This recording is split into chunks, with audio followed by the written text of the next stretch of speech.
Hello, everyone, and welcome to Co-Creation Station, the podcast where we talk about spiritual magic, the law of attraction, the mind-body-spirit connection, and how to best enjoy this mystical, miraculous, mysterious, crazy, sometimes confounding, but always incredible journey we call life.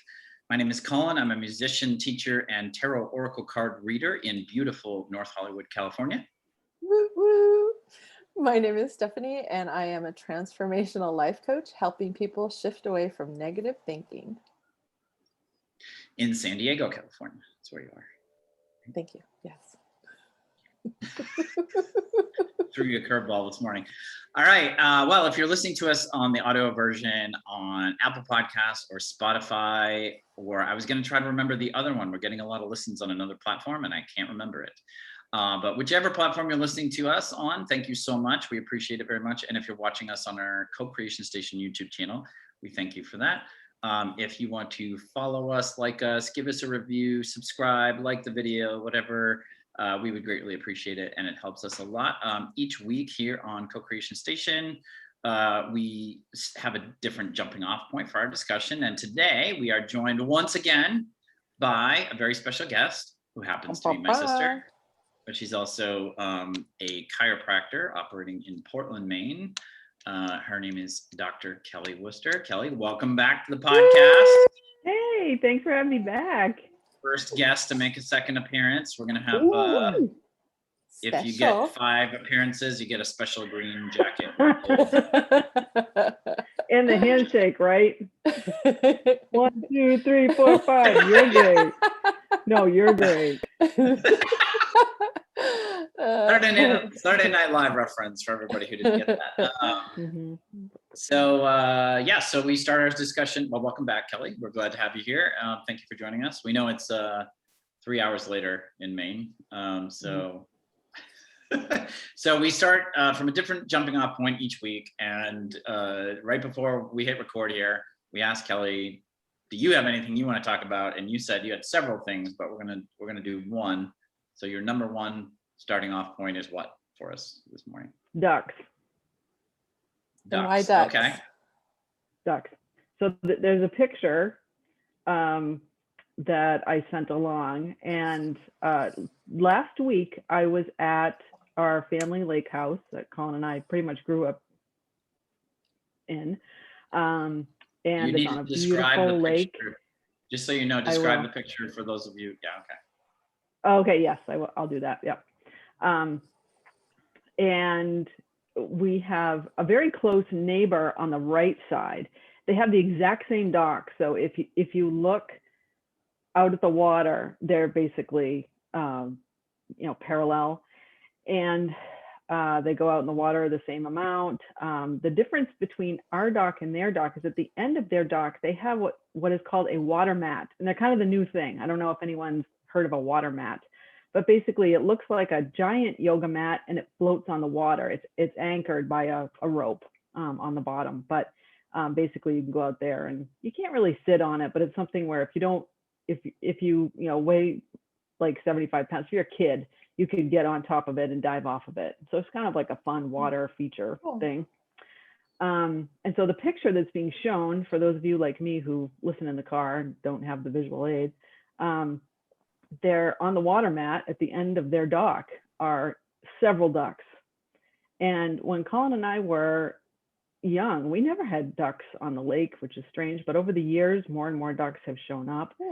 And this is sort of a funny exercise or a funny observation, I guess, of the law of attraction. Just made me laugh.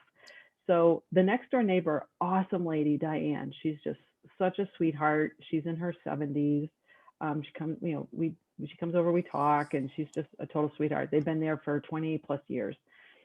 So we know each other's families well. And although she's a sweetheart, one of the things that she does is she just hates ducks. And and when ducks come by, because they mostly come in the cove. So our camp is in a little cove area. And so there's a lot of fishing that goes on. People, bring their fishing boats in, and there's the loons come in quite a bit to fish in the afternoon. And the ducks also come right along the shoreline in the cove quite often. And they usually just go by, but not now. Now they are attracted to Diane's property. And they get on her dock, they get on her water mat, and they will, the picture shows, I don't know, 9 ducks or so just sitting there. And they were there for hours and hours and hours. They never come on our dock.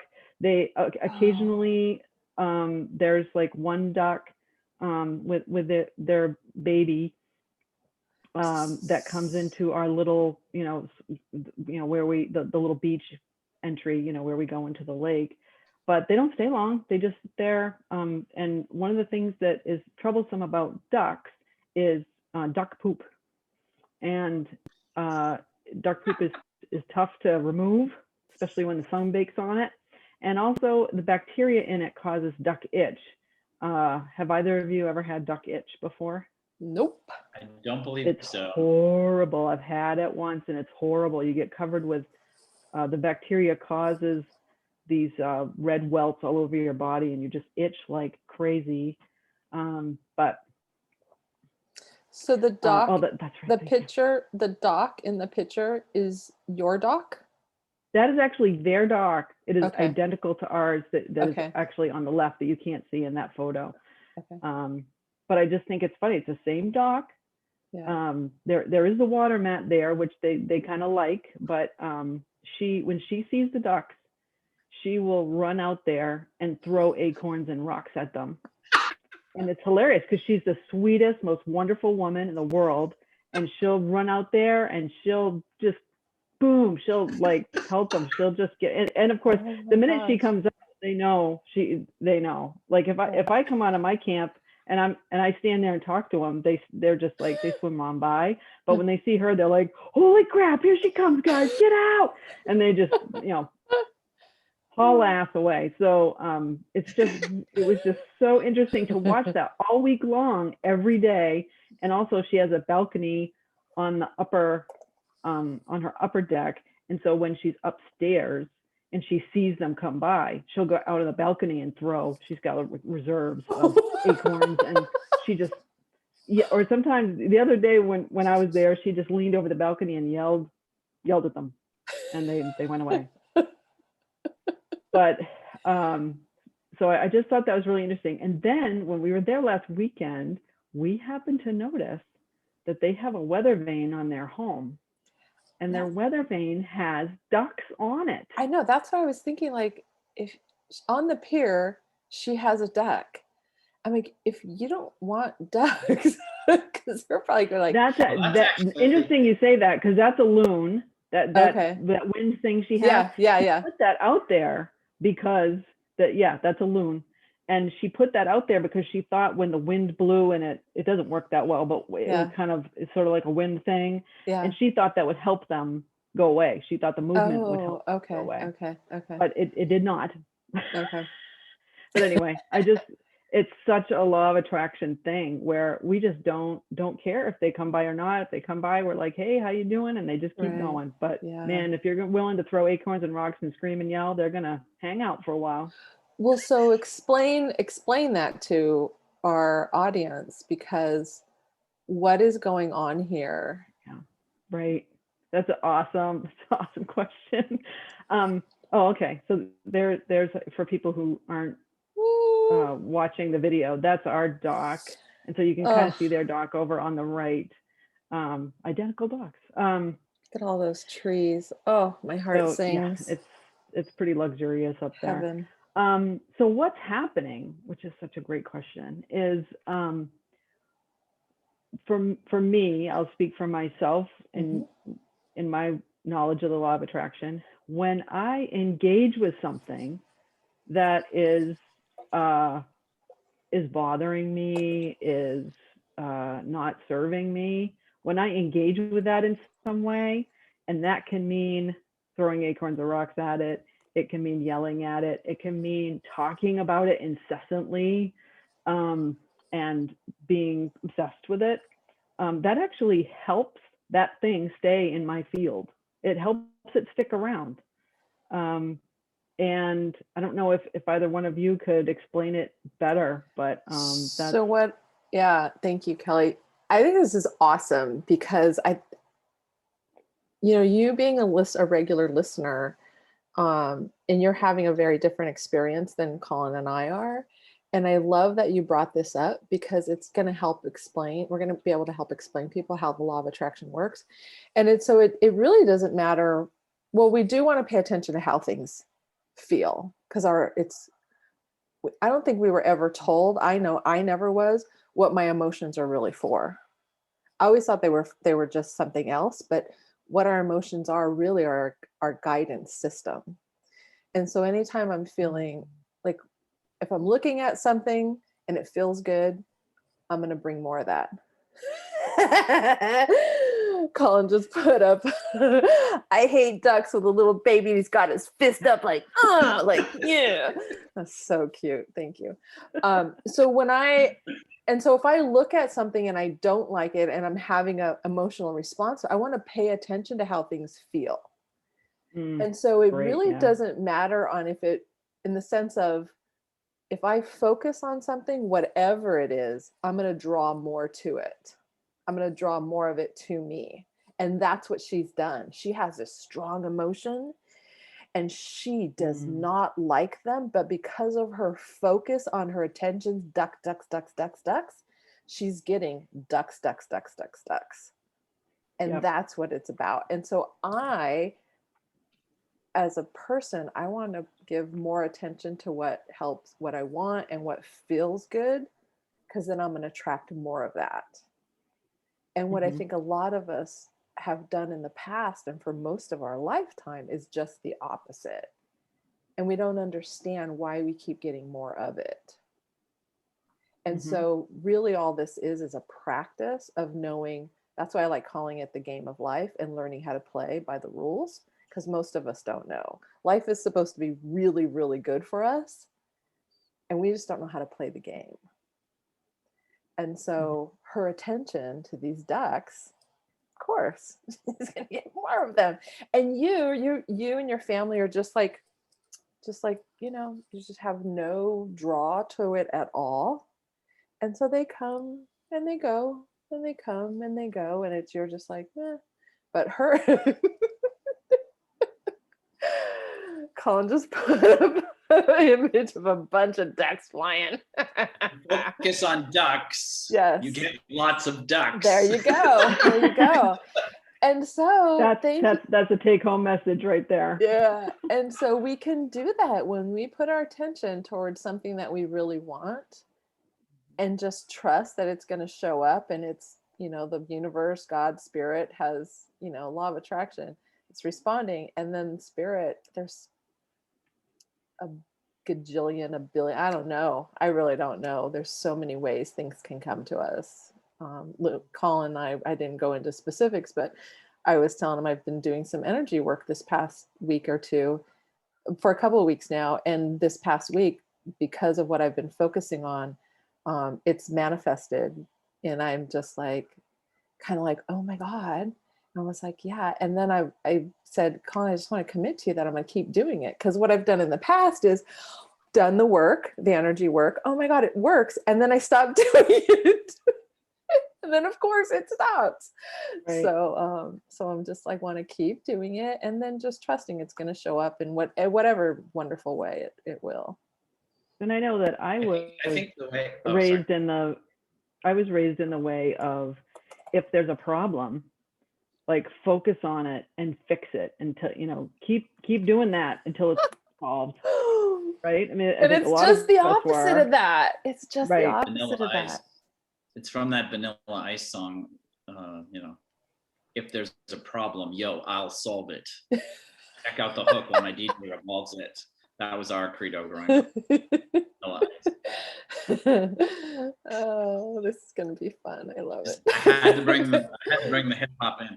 Music, I movies. think one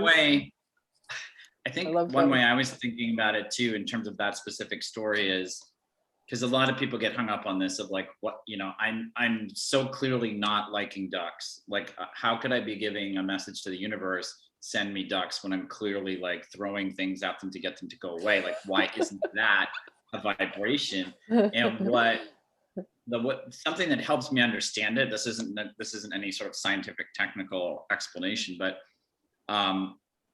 I feel like what the universe kind of does with our energies, it looks at like what we have intensity around, you know, like what we get hyped up about. And so if we love playing golf or something, you know, and we get jazzed every time we like put our clubs in the bag and go to the course or whatever, then the universe is like, oh, you really love golf. Okay, well, let's give you more opportunities to play golf, and we'll send you people who like golf that you'll meet and they'll play with you and all that.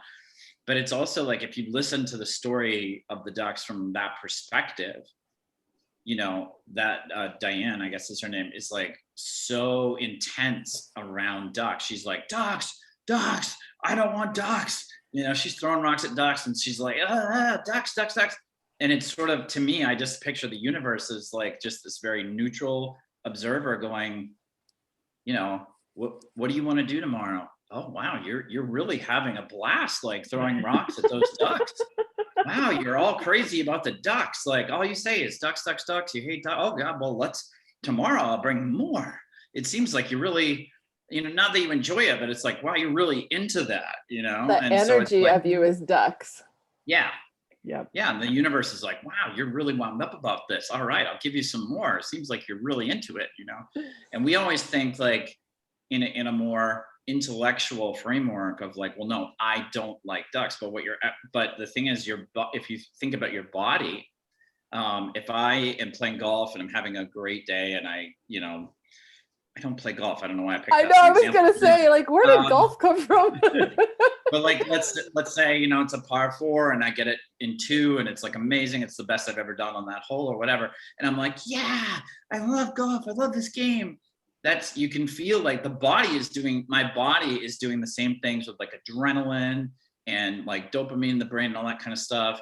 And she's like, these ducks, I hate these ducks. I'm gonna throw rocks at the duck. And it's like your body's still like, it's amped up. It's got adrenaline going. It's the same energy, you know? So the universe is just like, oh, okay. And I really think this is going to go into dovetailing into what the other topic you wanted to talk about, Kelly, is like. You mean ducktailing? So yes, thank you. So the cap. So, I just lost my train of thought. Sorry. However, the difference between the two, the woman with the ducks, is her energy is negative emotion. Yes. And that is a very that's doing a very different, that's having a very different experience with our bodies and the detriment that it is to our immune system, our health and well-being, and our emotions, versus the man who's playing golf and is super excited, super thankful, having a great time. The chemicals that are being released in his body, the endorphins, everything is creating health and well-being within his body and is affecting his immunity, his immune system it's strengthening his immune system. Whereas the woman with the ducks, it's depleting her immune system. It's weakening her immune system. And so that's awesome. I love that. So can we talk about negative emotions? Yeah, let's.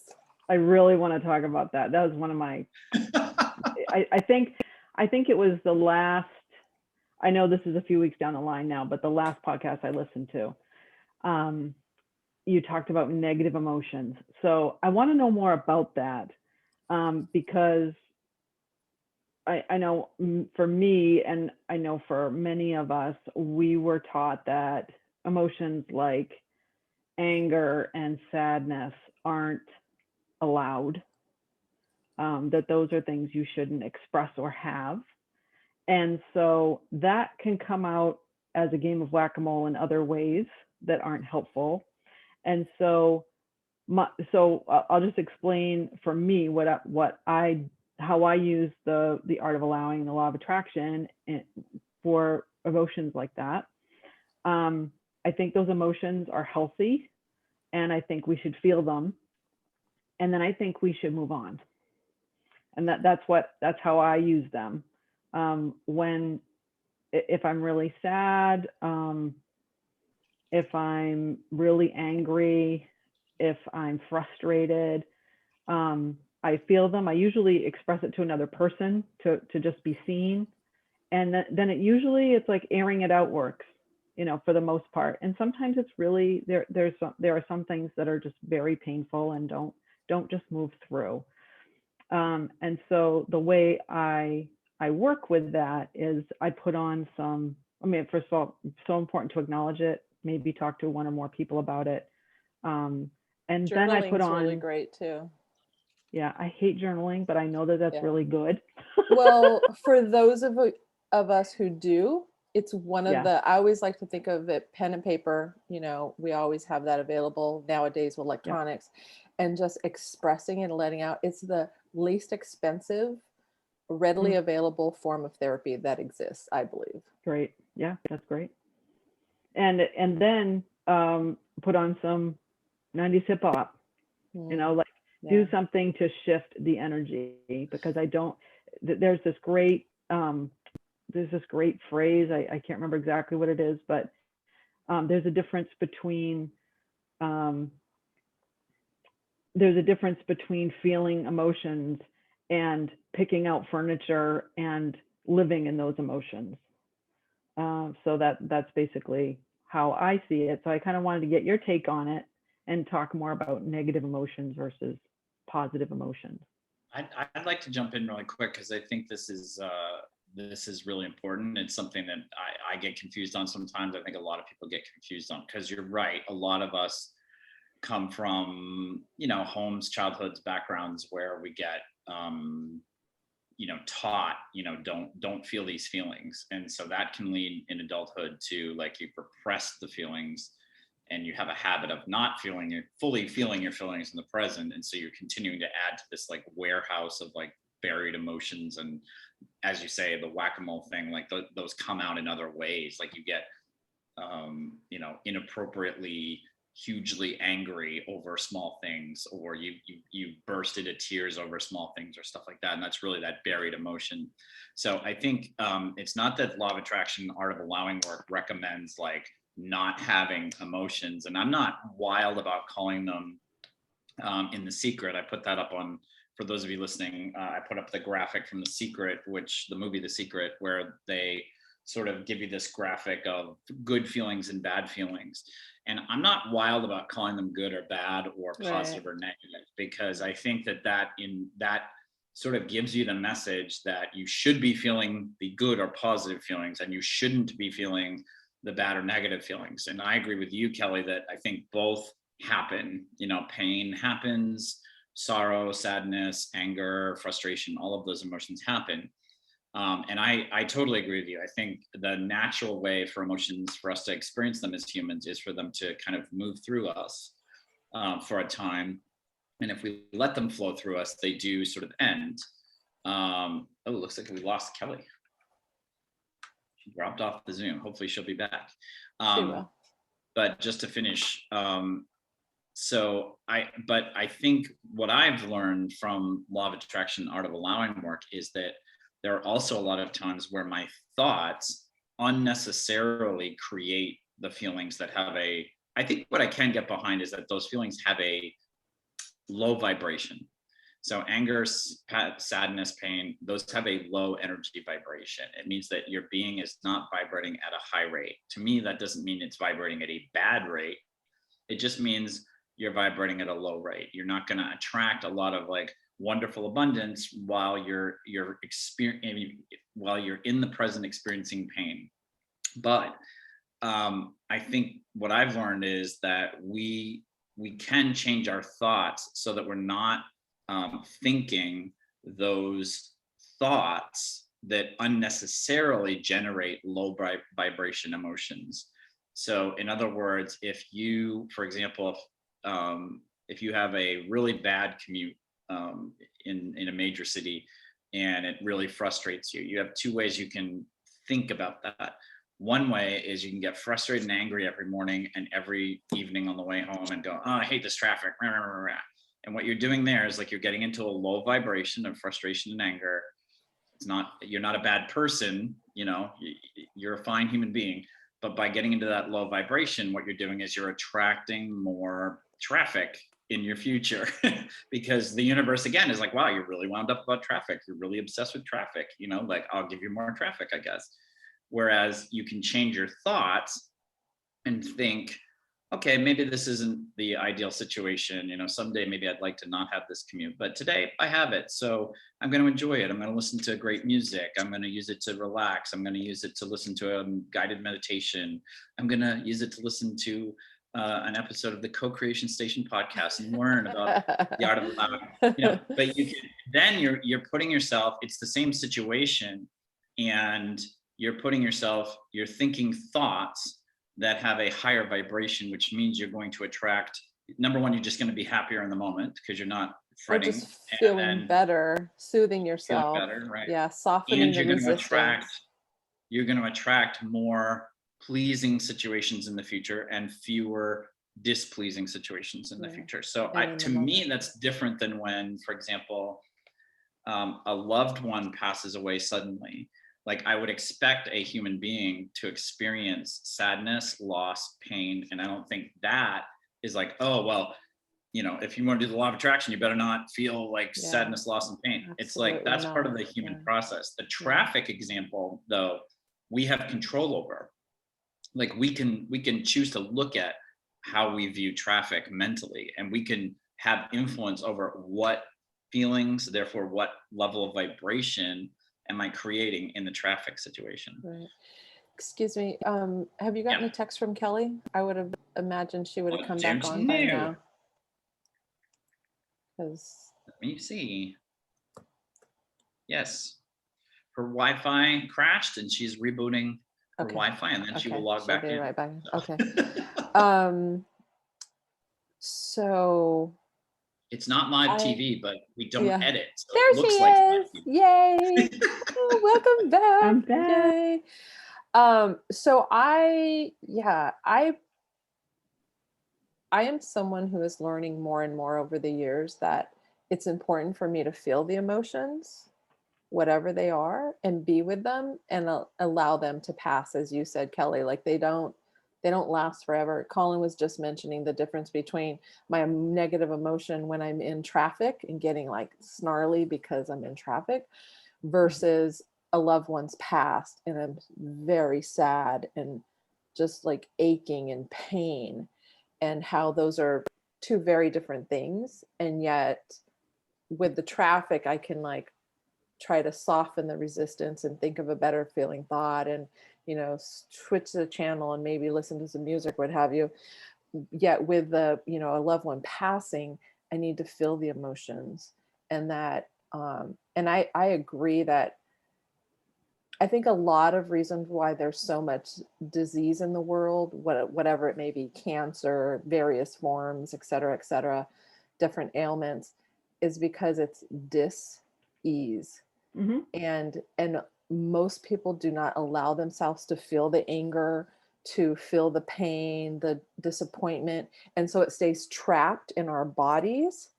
And over time, it creates problems because it festers. It's negative emotion. It's in there. It's not allowing the natural health and well-being that every human being is able to experience. And so with anger, yes, feel it. I love what you said. Call a friend. I've journaled, just kind of letting it all out. And by the time I'm done journaling, I'm like, in a very different emotional state. I've even like gotten the pillows on my bed and just punched the pillows and just, I've screamed in my car. I personally don't like that one anymore because I've screamed so hard that I've hurt my vocal cords, and then I've pained myself. I'm like, that one doesn't work for me anymore. I've hit the punching bag in the garage, just to let that just out. And I think all of those are a very healthy way of me expressing my emotions. There's another aspect. Oh, sorry, go ahead. No, go ahead, Collin. Well, there's another aspect, and I want to be very respectful and careful in how I talk about this, because if a loved one passes, especially suddenly and unexpectedly, that's a devastating event for everyone. Mhm. And again, I think if you feel pain and loss, and not just that, but if you feel waves of grief for a long time, that's understandable as well. You feel okay for a week or so, and then this wave of grief, that's fine. But I've met people who will talk about, like, when you get in a conversation with them, like, hey, how's it going? All they talk about is sickness, illness, and death. Like, they'll talk about friends that are sick, family members that are sick, and they'll say things either about themselves or their friends or their family or all three. And they'll say things which are actually thoughts that they have in their mind and they're holding and they're then speaking, which is like, oh yeah, everybody in my family gets sick all the time. We're just cursed. Yeah. Or, oh, I have this friend and she just gets sick all the time. It's just one thing after another. Nothing she does works. She's just always sick, or they'll talk about themselves. Like, yeah, I can't get healthy. Like, I've tried everything and just no matter what, I get over one thing and I get another. And the thing is, I'm not, I want to be careful about this. Like, I'm not saying that people should beat themselves up mentally for having, if they have an illness and they go to the doctor says you have this illness, like, don't beat yourself up over that.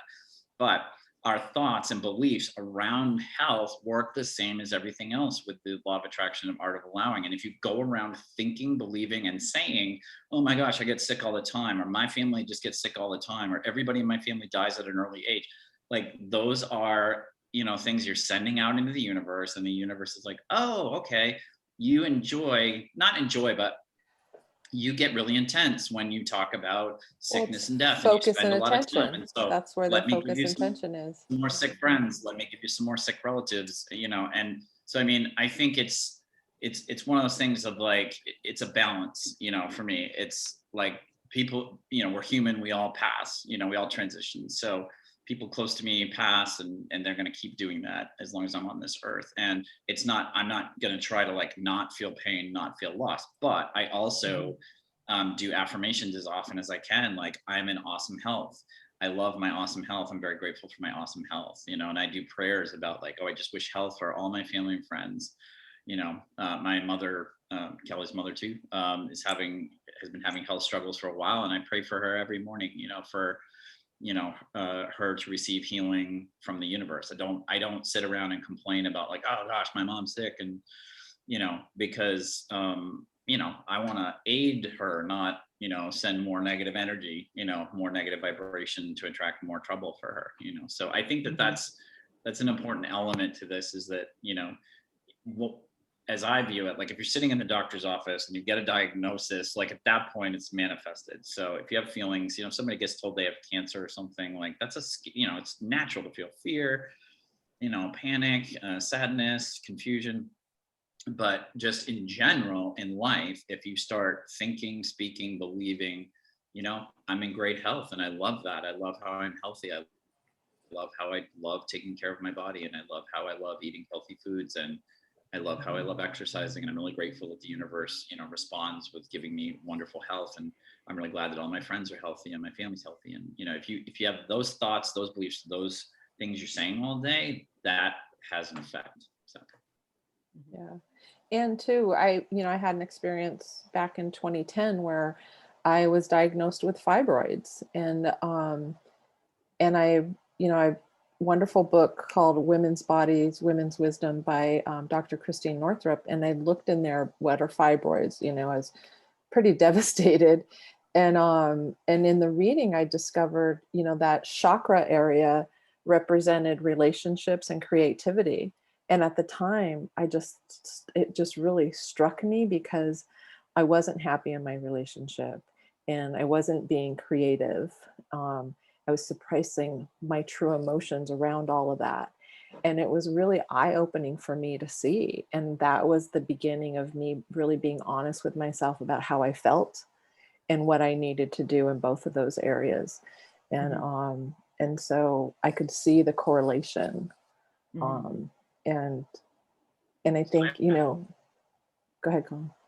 No, I was going to ask you a question. I didn't mean to. If you want to finish, you can do that first. And so I think a lot of times with when we are diagnosed with an ailment, that it's important to look at the mental the physical, the emotional, the spiritual aspect of it, because we are all of those things. And where do I need support? What can I change? How can I do things a little better? What improvements can I make? What am I not seeing? What have I been suppressing? And how am I hurting myself? Yeah. It's not about like, oh, I'm bad and I'm doing this wrong. It's about, oh yeah, I've done something wrong. How am I harming myself? I don't know that I'm harming myself. Right. Yeah. Because sometimes I'm blind. I don't want to see it. Right. It's too painful to look at. For me, and I don't mean to judge Diane or criticize her in any way, but it's interesting. Oh, we've all done what Diane's doing to some respect. Come on. Oh, I mean, I live in Los Angeles, like, yeah. But it does seem similar to the traffic story to me, in the sense that ducks on your property are not a real problem. Like if you have cancer, that's a challenge you have to deal with. You're going to have to do something about that. If your child is struggling in school and, really having trouble learning, and when you're not sure of the reason yet, that's something you really need to deal with. Ducks pooping on your dock is not like a life-threatening, nobody's getting hurt, nobody's losing a limb. I understand there's the poop issue, cleaning that up, and the bacteria and all that sort of stuff, but that's something that, again, like, it's manageable. Those are things that, like, there's that book, I forget the author, but like, Don't Sweat the Small Stuff, and it's all small stuff. It's like most of the things that we get upset about, aren't worth it. Like we and Stephanie and I have talked about this on the pod before, which is like, we use that, the lizard brain, the cavewoman brain to get upset and fight something that we, in ancient history, we were fighting, saber-toothed tigers and woolly mammoths. We do that about electric bills and ducks and traffic. And like, there's no reason to do that, So what I was going to ask Stephanie, given that she's the transformational life coach here, is if Diane was a client, like what would your methodology or suggestion be for her to deal with this scenario? Like, what's the way out of, assuming that she's just generating more ducks and she hates ducks, so she's generating more, bad feelings unnecessarily? Like, what's the way out? I would spend a little bit of time, I would want to know, like, what were her thoughts and feelings about the ducks? Like, what was generating this really strong emotion around them? Get some clarity along that. And then from there, we would shift and reorient what's going on. Because it's all a thinking. And remember, what comes first? And I believe the thought comes first, and then the emotion is a response to the thought. And so it would be a redirecting, just kind of looking at what's going on for her around there. Because there's who knows?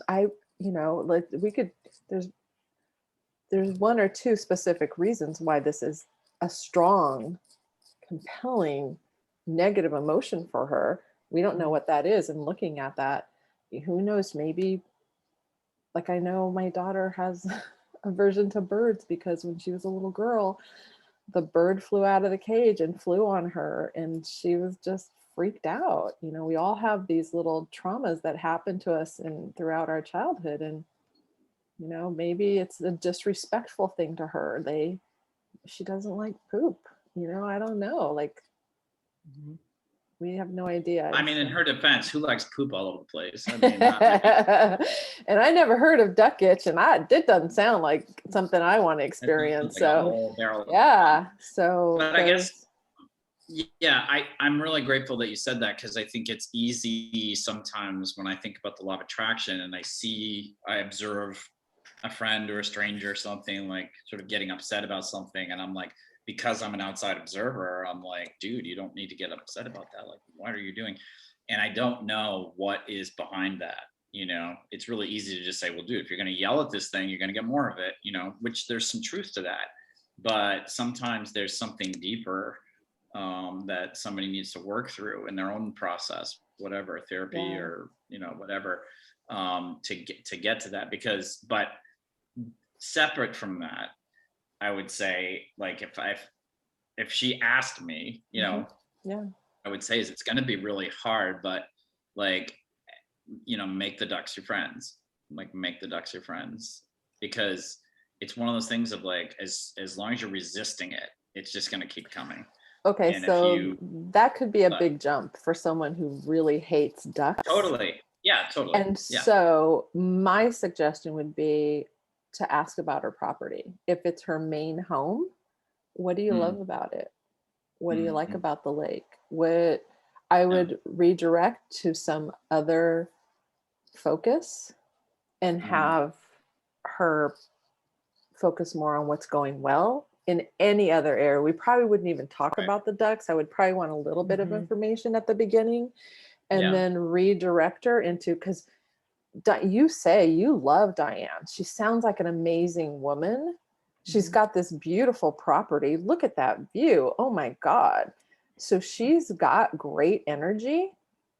And so I would help her focus on all the things that are going well in her life. And over time, as we did that, I guarantee you those ducks would show up less and less. And by the time 3 months into us spending time together once a week, she wouldn't have any more ducks. It would be a non-issue. They just swim on by. Yeah. Or, some other outcome that we can't determine, but Exactly. positive. Like it could be that she suddenly has a great experience with a duck that we don't all of a know. sudden, like, it would be a non-issue though, whatever it ended up being. It just would no longer, because I've had that with clients happen over and over again. I had a client show up and she was traumatized by, with a next door neighbor, and she had tried regular therapy and it was actually getting worse. And we happened to meet at a talk I gave, and we started working together, and it just became a non-issue for her. And that she never, ever, when we first started working together, would ever had thought that would have been her experience. And she's just like, it's irrelevant. Yeah, it just falls away. Yeah. I had an experience once where I was having a real issue with a person that I had to see all the time. I won't go into any details for privacy reasons, but I had to see this person all the time, and they were just generating, every time I bumped into them, the interaction was very displeasing to me and upsetting, and I was getting really frustrated. And the guidance that I got was just, I couldn't ignore this person because they were in my life. I had to have some sort of contact with them. I was going to see them probably at least once a day. But the guidance I got was actually not what I was suggesting earlier. Like, don't try to become friends with the ducks. Like, don't try to make this person your best friend. Just pull your energy away from them. So what that meant for me was the times that I needed to talk to them, be polite, be respectful, but also like, don't like stretch it out, because what I was doing was getting into like conflict with them, and we would have this argument, and I would lose every time. I think a lot of us do that, right? Darn it, that person, these arguments. I love the universe is like, wow, those arguments. I guess you really wound up about arguments with that person. Okay, well, guess what tomorrow's going to be like. I love that saying, do we want to be right or do you want to be happy?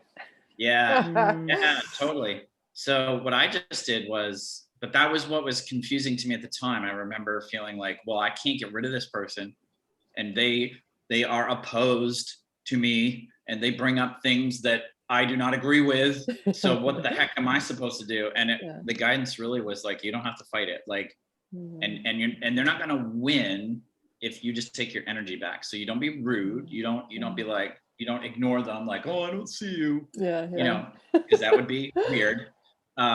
But no, and so what I did was that's what I did. Like, whenever this person came into my space, I was like polite, friendly, kind, but I wouldn't say much. And they would just sort of talk at me like they usually did. And I'd be like, okay, thanks for sharing that. And then I would just like, I wouldn't like run away. I would just like kind of just stay there. And what ended up happening was, after about 3 of those, that person just like was having no fun with me anymore. And they just like, so you dropped the rope. they stopped bothering me, but they were still in my day every day.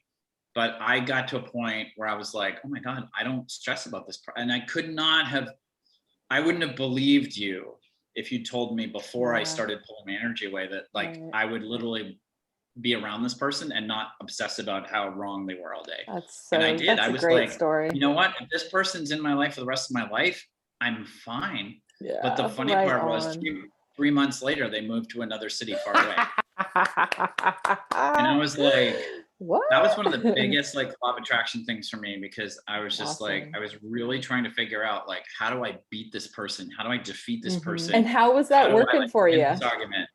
Yeah. And it's just, it doesn't, you can understand right? like intellectually. I totally get like, it. Yeah. Like, but that doesn't work, right? But energy, and you did just the opposite. The energy that's determining, what's going on. That's a great story. Well, I think that's, sorry, I was going to wrap up, but you want to? I just want to say that whole thing is like having the tug of war, you know, where you have that rope and you're like pulling and pulling, and you just like dropped your side of the rope, and that pretty much ended the struggle.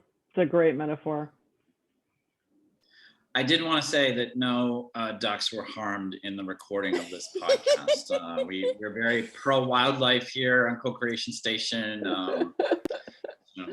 just in case anybody was worried about that. All right. Well, thanks everybody for listening. If you've been listening to the audio version, we really appreciate it. If you've been watching us on the YouTube channel, thank you so much. Again, if you want to follow, like, subscribe, give us a review, whatever the platform you're on allows you to do, it would very much help us. And Stephanie, if people want to get in touch with you, what is the best way to do that? Website, www.powerinjoy, POWERINJOY.com. All right. And for me, now it's my Instagram, which is at Collin_Daniels_Worster. And I'll put that down in the description for everybody. And Dr. Kelly, you have a website, don't you? We put that in the description for you. I do. I'm not currently taking new patients right now, but if you want to keep in touch, my Facebook is Dr. DrKellymAine.com. And that is also my website, but Facebook is probably a better place to keep in touch. Dr. Kelly Maine.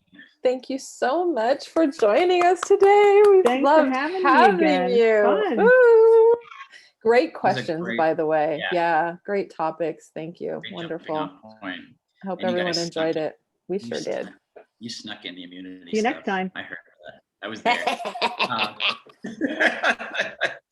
All right. Well, thanks so much, everybody, for watching or listening, whichever you did. And we'll see you next week on Co-Creation Station. And now we'll take 20 seconds of silence so we can put up the little videos and you won't miss anything. And we'll make faces.